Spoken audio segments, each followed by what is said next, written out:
प्यारे बच्चों, सुप्रभात। आज हम वाक्य पढ़ेंगे।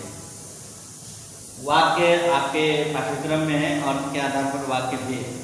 इसी को हम लोग पढ़ेंगे। तो सबसे पहले हम वाक्य पढ़ेंगे। वाक्य बनता किससे? वही शब्दों का समूह बनता है। तो सबसे पहले हम थोड़ा सा चर्चा, जो आपका पूर्व ज्ञान है उसको हम लोग देख रहे हैं। शब्द, तो शब्द क्या होता है? शब्द वर्णों से बनता है। वर्ण क्या है? वर्ण उच्चारण की सबसे छोटी इकाई, जिसके और अधिक खंड न हो सके उन्हें हम वर्ण कहते हैं। और वर्णों के सार्थक समूह को शब्द कहते हैं। और शब्दों का ऐसा समूह जिससे पूरी बात स्पष्ट हो सके उसे हम वाक्य कहते हैं। या हम कह सकते हैं शब्दों के सार्थक समूह को वाक्य कहते हैं। जैसे अगर हम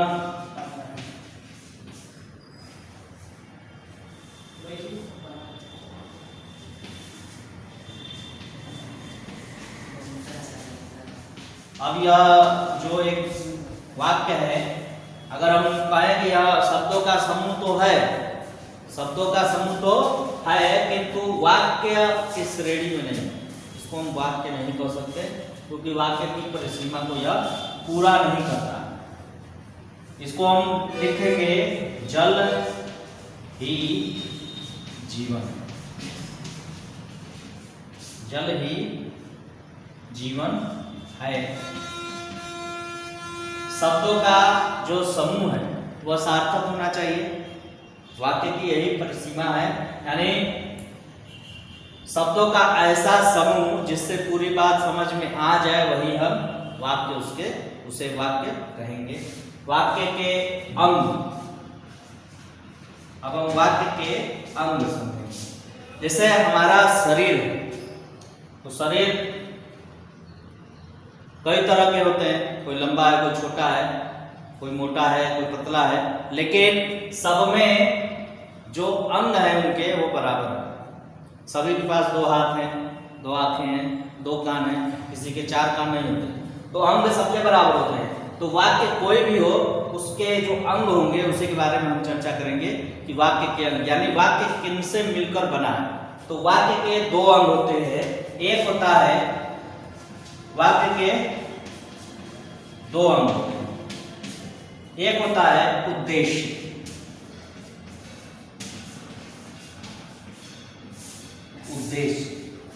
एक होता है उद्देश्य। उद्देश्य क्या होता है?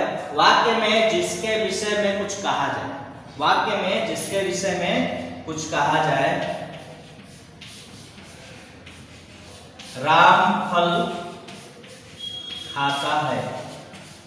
अगर इसे हम वाक्य देखें, एक वाक्य है, अब इसमें उद्देश्य, तो वाक्य में जिसके विषय में कुछ कहा जाए, तो यहाँ जो कार्य हो रहा है, यहाँ पर सबसे पहले हम देखेंगे कि यहाँ जो कार्य हो रहा है वह खाने का कार्य हो रहा है। अब खाने का कार्य कर कौन रहा है? किसके द्वारा हो रहा है? राम के द्वारा।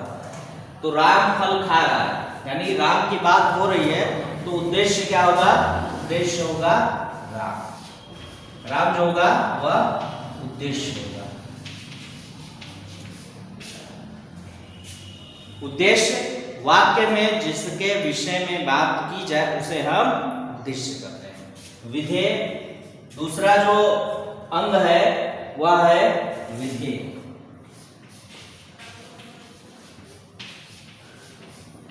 दूसरा जो अंग है वह विधेय है, यानी उद्देश्य क्या है कि वाक्य में जिसके विषय में बात की जाए या जिसके विषय में कुछ कहा जाए उसे हम उद्देश्य कहते हैं। तथा विधेय, उद्देश्य के विषय में जो कुछ कहा जाए वही विधेय।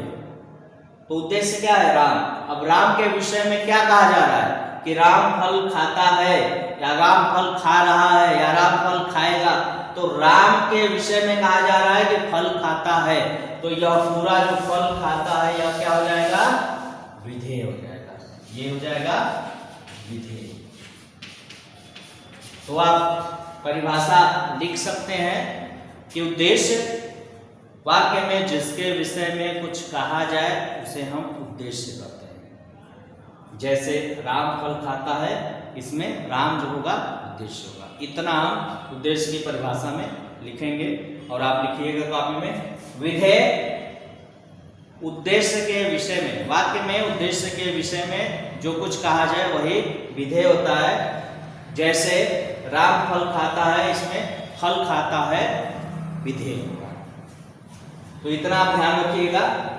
इसके बाद विस्तारक होते हैं, विधेय और उद्देश्य के विस्तारक, यानी जो विशेषण होते हैं इनमें लगाए जाते हैं। चाहे वो अगर राम संज्ञा है तो संज्ञा का विशेषण लगेगा तो वो उद्देश्य विस्तारक हो जाते हैं। और विधेय में जैसे फल है इसका विशेषण लग गया, या क्रिया का विशेषण क्रिया विशेषण लग गया, तो ये सब विधेय विस्तारक में आते हैं। जैसे हम कह सकते हैं विस्तारक में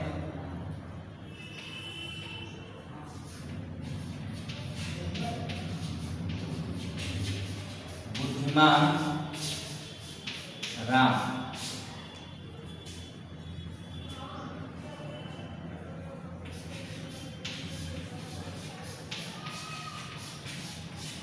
मेधावी छात्र है। तो बुद्धिमान राम के बारे में बात हो रही है, तो राम जो बुद्धिमान है यह क्या हो जाएगा, उद्देश्य विस्तारक, और मेधावी जो हो जाएगा वो विधेय विस्तारक। ठीक है, तो इतना आप जो है यह वाक्य के अंतर्गत आया। अभी इसके भेद, अभी तो हमने अंग पर चर्चा की, अब इसके बाद हम लोग भेद पर चर्चा करेंगे।